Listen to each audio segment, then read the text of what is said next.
Well, there have been instances of street justice. I think if you have that street justice, this is exaggerated news that you are getting. Okay. That's the only thing I can tell you. So I invite all the reporters to come there, and yourself invited because you have been there in Bangladesh many times. Find out in specific. What a blatant liar. Professor Yunus's regime has initiated a regime of vengeance since the fall of Sheikh Hasina's government on 5th of August. Professor Yunus has very conveniently forgotten that hundreds of incidents have taken place where many have died owing to their connections with Awami League and owing to many other unexplained reasons. Professor Yunus has already forgotten that a young man named Mufassil was killed at Dhaka University premises only a few days ago. He has conveniently forgotten a young man was beaten to death whilst his killers were dancing around him recently in Chittagong. What a shame, Professor Yunus. What a shame. Professor Yunus is bent on backwards to initiate a regime which will see to the end of Awami League in Bangladesh. Professor Yunus has forgotten that Jamaat-e-Islami was against our independence in 1971. This political party, Jamaat-e-Islami, was carrying out killings of freedom fighters, of intellectuals during our liberation war in 1971. And he has set them at helm in different education institutions, including one Professor Nakim Muhammad Nasrullah was made Vice Chancellor of Islamic University, who was a Shibir, the student wing of Jamaat-e-Islami leader during his studentship at Aliyah Madrasa. Professor Yunus has forgotten that he has set many Jamaati leaders in various banking sectors. He has forgotten that he has set many professors at various academic institutions in Bangladesh. He has also conveniently forgotten that the head or the chief prosecutor of the so-called International Tribunal to try Awami League and Sheikh Hasina is headed by one advocate, Tajul Islam, who doesn't believe in our independence in the real sense, and who also believes that the leaders of Jamaat-e-Islami who had orchestrated killings of freedom fighters, intellectuals, were all innocent, and he had defended them. And he has a past of working for Shibir and Jamaat during his studentship at Rajshahi University. So this is nothing but a politically motivated trial that's going to take place soon against Sheikh Hasina and her political leaders. I am someone who believes that it was the right thing to do to topple Sheikh Hasina because she had initiated a regime of autocracy. Many of intellectuals, many opposition political party leaders just simply vanishing into thin air. And we believe that it was the right thing, as I said, to get rid of Sheikh Hasina. But that doesn't mean I will support judicial persecution of Awami League leaders, as I believe there are many dedicated leaders who are innocent. And Bangladesh is a country which has huge support for Awami League, which had led us to independence in 1971, war against West Pakistanis. Sheikh Hasina was also depriving many Awami League activists, genuine Awami League activists, of their right to lead the country, because Sheikh Hasina was rewarding those who were in fact close to her and who were willing to abide by any order that Sheikh Hasina would give them.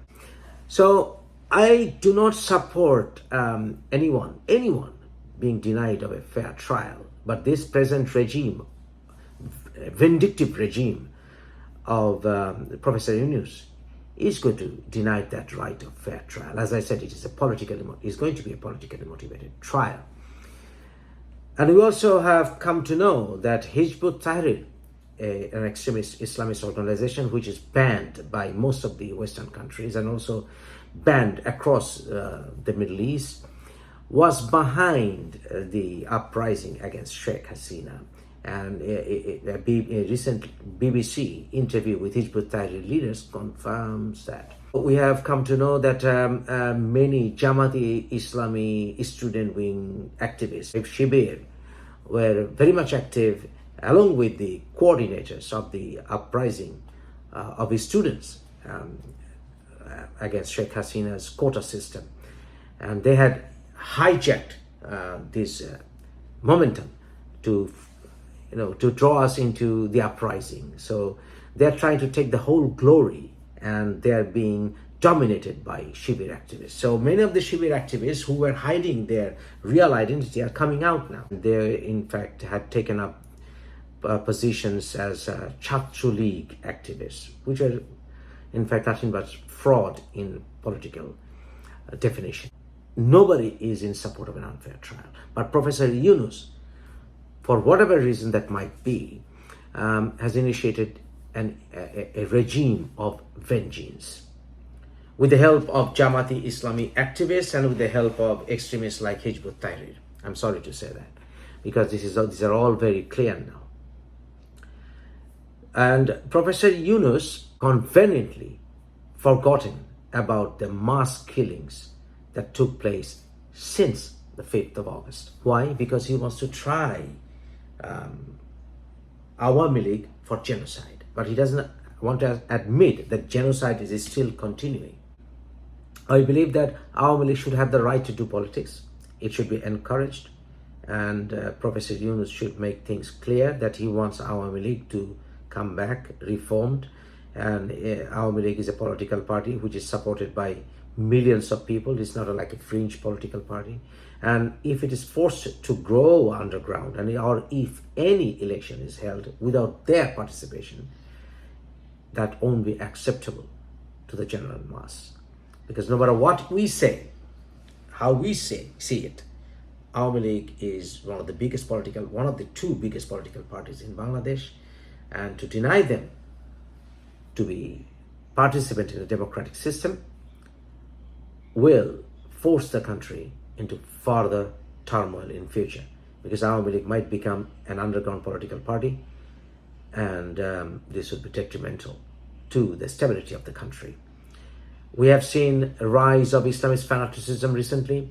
We have seen many processions in many parts of the country, including the capital city, where they were chanting anti-minority slogans, like where they would love to deny them of their lawful rights to hold religious rituals, including that was held at Uttara, where the Islamists were chanting that they would not allow Hindu puja or worship to take place in their neighborhood. Many of the advisors are not to our likings because they do not have the political acumen, the experience that is needed to run a country like Bangladesh. He has filled up the advisory body with NGOs who are not experienced in politics. And I believe that all murders up to now should be taken into account, because Awami League has become a victim, continued victim of politically motivated murders, mob justices, and street killings. The present government had taken oath, which was administered by the president, who was appointed by Sheikh Hasina's regime. The present regime is not a constitutional government. It has no authority from the constitution, because constitution doesn't recognize the interim government, and it also, the present regime also did not suspend the constitution. It is not a revolutionary government either. So we are also in a serious legal problem now. Sheikh Hasina's regime is gone. Awami League is not in power, but any election without active participation of Awami League won't be acceptable, by Bangladeshi people.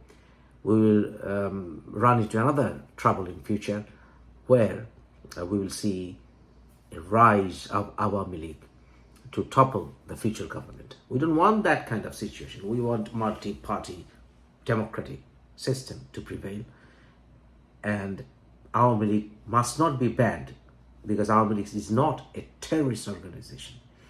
Its constitution doesn't have anything to classify it as a terrorist regime. Rather, the present government is acting with impunity, for which at least I don't want to be part of it in any way.